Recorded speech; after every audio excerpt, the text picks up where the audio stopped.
We've done this before. The Shun concept is less is more and slower is better. In other words, a Western neck stretch would be this, and I turn all the way till I actually feel the stretch, right? Here in Shun, it's there just before I feel the muscles actually tighten, and I go slowly and smoothly to the other side just before I feel that muscular tension. So very gently, the first one is that side to side, back and forth. You should almost have a feeling if you had a good massage and they take your head and they just turn it for you. That real slow turn, oh, I love that. Right, that kind of thing where it's just under the actual stretch.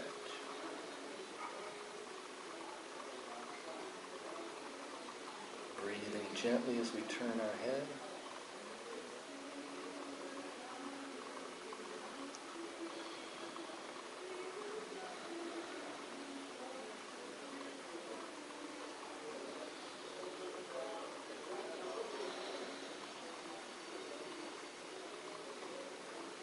Bring your head gently forward and take a nice in and out breath.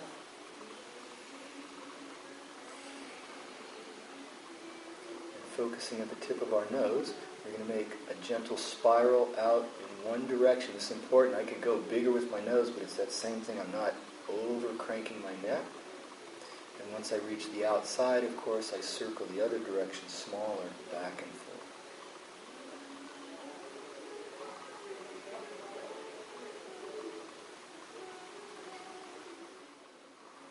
It's one of those ones, if you want to give yourself a little brain tease, you can. You're going to make a gentle figure 8. All right. That's usually relatively simple, but of course, make it a smaller and a little bigger, but never within the full range of the neck. So we're going to be very gentle.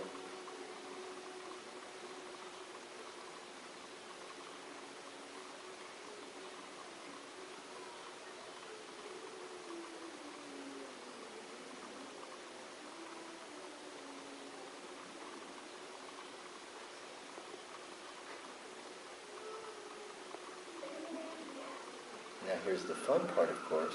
Now you're going to do the up 8. So you did the figure 8 this way. Completely relaxed. You may find that they feel better one way, inside or outside in a moment. Very important this because we're seeing. Most time when you roll your shoulders, people will do this with their arms. Why? This is not my shoulder. There's a shoulder roll. The elbows have nothing to do with it. All right. Generally, that means I'm doing a shoulder scrunch. Watch, if I actually scrunch my shoulders up, see how my arms have to bend? If I'm doing a shoulder roll, and there it is. So I want you to do it slowly and smoothly. Only do back shoulder roll. Nice and smooth. The arms just, basically, if I came by, they'd be those lymph nodes. You should have a feeling of somebody coming by and right beside his shoulders doing it for you, kind of lifting and rolling.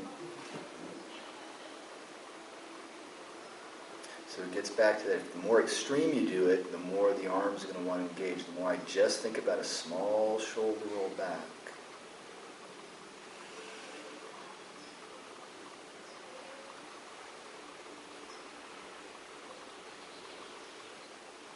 And then gently alternating back.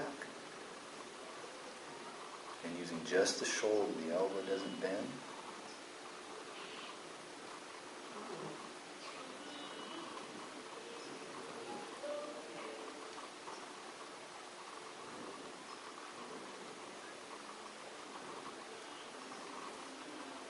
And again, gradually slow it down.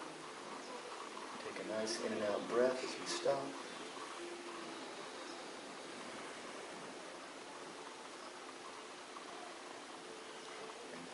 Up. It's kind of a feeling of floating. Piano players, guitarists, typers. So basically this first one is just articulate your fingers either in this kind of scratching, this, just any movement, just pretty much with the fingers.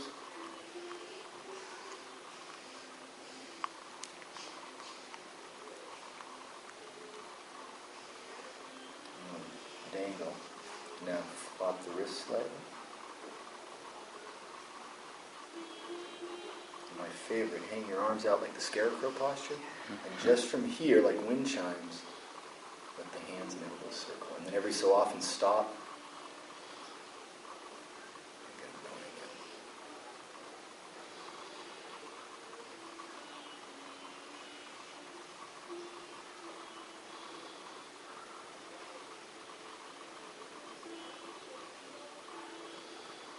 Palms up and come forward.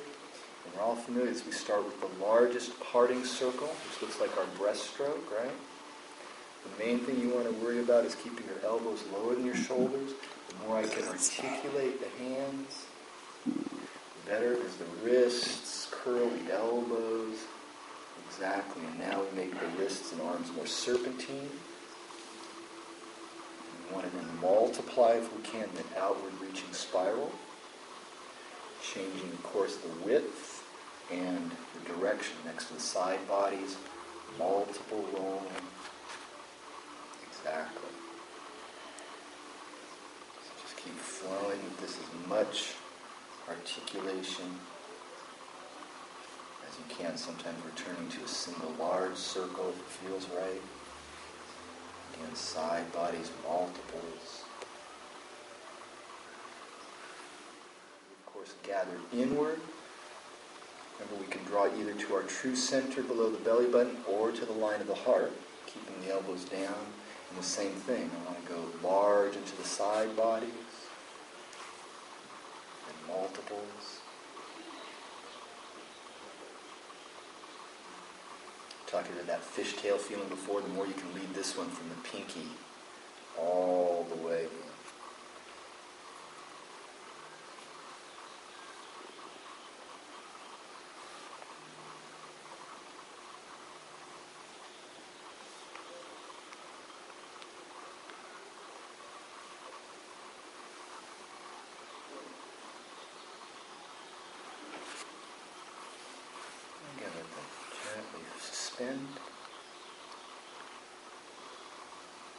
On that theme, but simpler, I'm in my offering position here.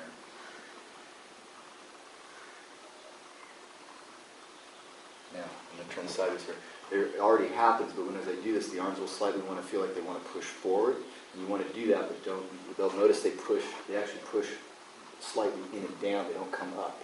So you want the hands, again, as we always track where the ergonomics of it. And there it is, we've done that before. It's double cup reaching, and right there you can already see the hands want to separate, usually about the sternum. Right? Boom. So you let them do it 1, 2. So it's like I offer, and then I let it kind of fall to the ground by turning my thumbs down.